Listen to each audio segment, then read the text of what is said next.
Hey, what's up, everybody? So I was gonna go to sleep. We just went live, but this just came out, and I couldn't wait to go over this with you guys. This just dropped 15, 20 minutes ago when I was on my last live. Check this out, because this is gonna change everything. I mean, everything. All Biden has to do is sign it in the morning, but the House, everything is passed. Everything's passed. All Biden has to do is sign it. We all know he's going to sign it. This is what it's going to look like for everybody. I'm going to share a screen here. What's up, Aaron? Tisha? Check this out. This past 11/26 today, House passes $1 trillion bipartisan infrastructure bill that includes transport, broadband, utility funding, and they send it to Biden. The House passes a more than $1 trillion. I love how we're just jaded about these numbers now, because, you know, we just heard the number of $3.5 trillion. So people are like, oh, $1 trillion, not that big of a deal. It's $1 trillion.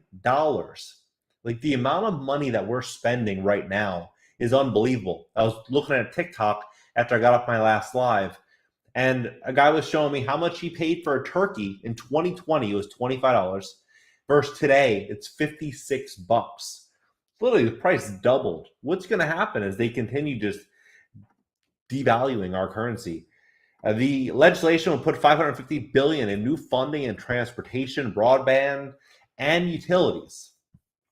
Also, Biden said his target would be to get 800,000 vehicles off the road, and he could do that if there was better infrastructure for public transit.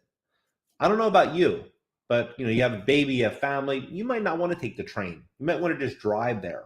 That's going to get harder and harder to achieve very soon.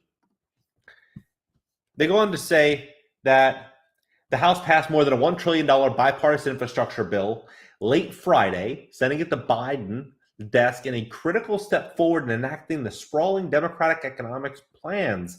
The Senate approved the revamp of transportation, utilities, and broadband in August. Legislation passage is perhaps the unified Democratic government's of the utmost concrete achievement since it approved a $1.9 trillion relief package in the spring.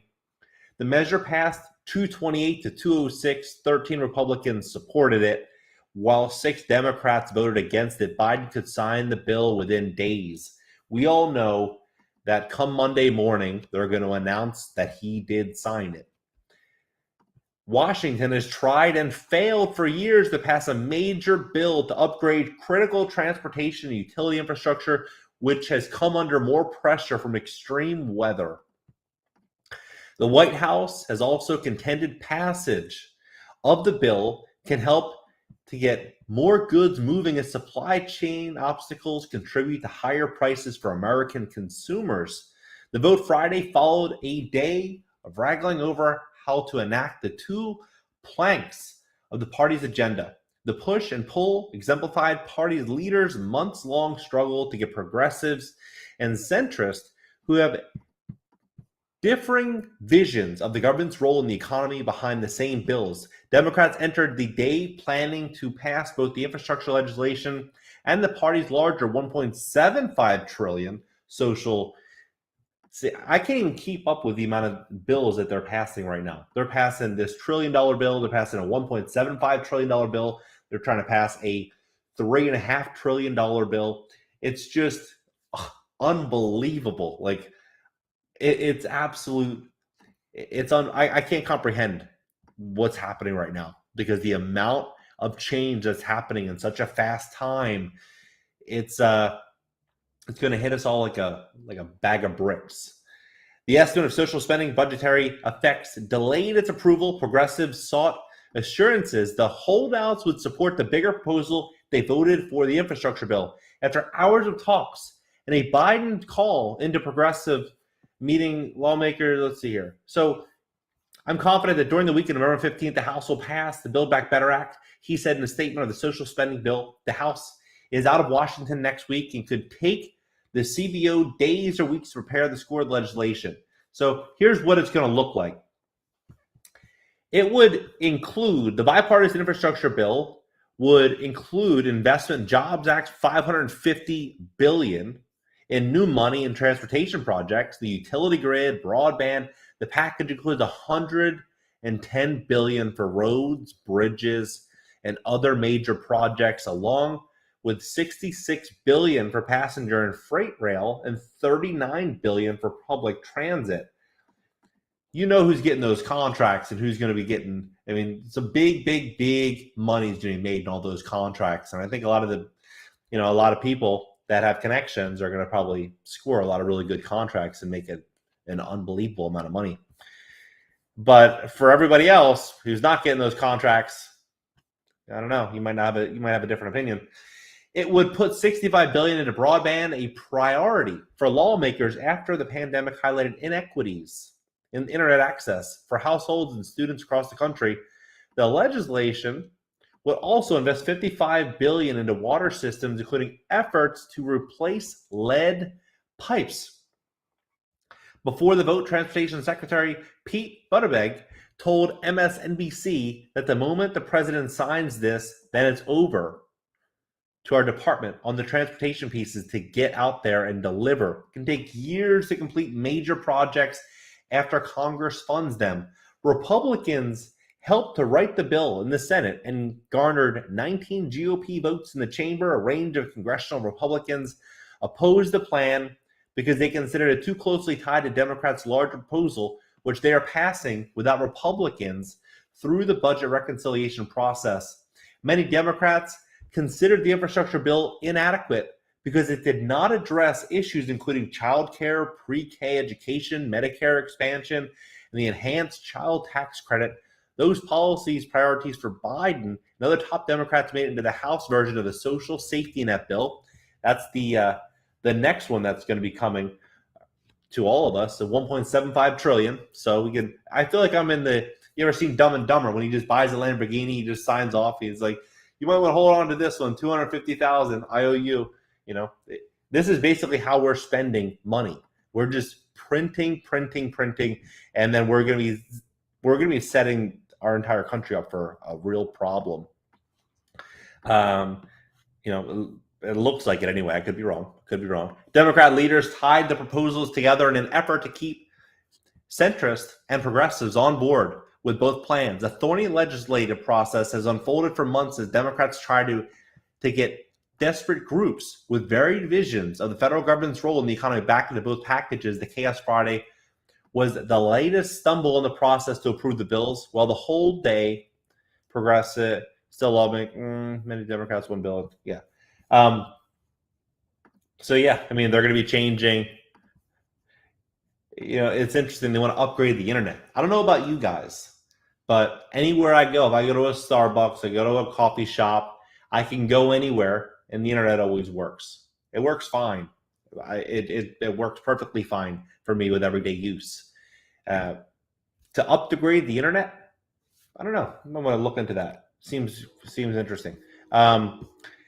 And transportation, water systems, broadband, roads, bridges, other major projects, passenger and freight rail. This is what Biden, I think, was talking about with getting 800,000 cars ideally off the road to, cut back on the wear of these vehicles on the planet. $39 billion for public transit. You think about this. What will the world look like when you have public transit? They're building out public transit. It's going to get harder. You look in, for example, New York, and you look in California, they are moving towards removing the ability to buy a gas vehicle in these states. That's what they're doing. They want to remove these vehicles. So what's going to happen? Auto mechanics are going to greatly suffer, right? Gas stations are going to go down. But ultimately, and most importantly, for everyday consumers that are not in those industries, you're going to take your car to Tesla to get it fixed. You're going to take your car to the dealership. It's going to cost an arm and leg. It's going to get very challenging for a lot of people. But they're building out public transit. Everything is going to be a big social. It's almost going to be like a social blender where no one is an individual anymore. Everyone moves the unit through this new America that's being built out right now. If you look at it, Do the numbers in your head. 110 billion for the roads, bridges, major projects, 66 billion for passenger and freight rail, 39 billion for public transit, 65 billion for broadband, 55 billion for water systems. Everything's changing. And what's crazy to me is that this is only one of 3 bills. The next one coming for 1.75 trillion is what they're talking about here, where they're saying they're going to try to get this in there, which is going to be, many Democrats considered the infrastructure bill inadequate because it did not address issues including child care, pre-K education, Medicare expansion, and enhanced child tax credits. This is going to go in the social safety net is what their goal is. So you think about all the stuff that they're including in just these 2 bills. The $3.5 trillion infrastructure bill, I can only imagine what they have in store for us in there.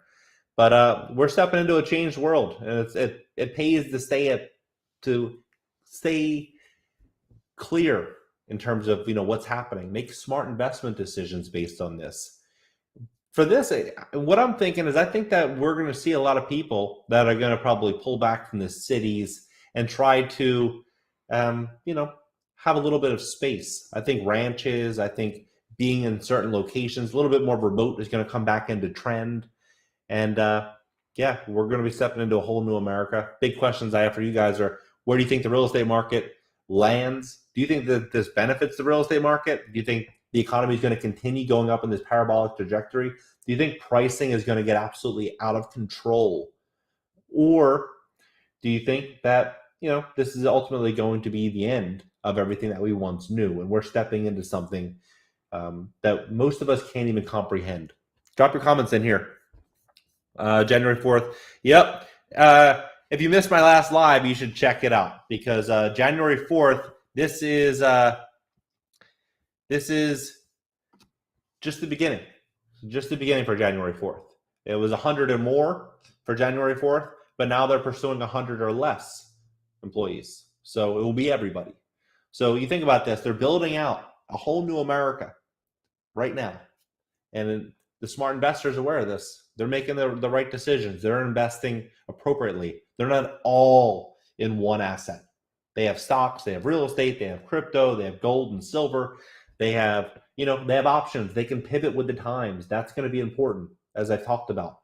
Collapse of America. Yeah. What good will cash do if a loaf of bread and milk goes up to 1,000? But the thing is, if you don't have 1,000, then you don't have bread. You don't have milk. That's the problem. You want to have some cash. You are always going to want to have some cash. It's good if you can fix your living expenses. If you can have a house on a 30-year fixed rate mortgage, if you can have some, food, if you can have some clothing and some things that you're going to eventually need, you can buy them at a good price today. Could make sense. I mean, I'm always in favor of buying things when I know that it's going to be more expensive in the future and I can secure it now at a lower price. Seems like that's going to be, how things kind of play out here. But just want to drop in here and give you guys a quick update. I mean, this just dropped 30 minutes ago. So I'll catch you guys tomorrow. I have a flight out of South Florida to Mexico. So maybe I'll catch you guys, tomorrow night.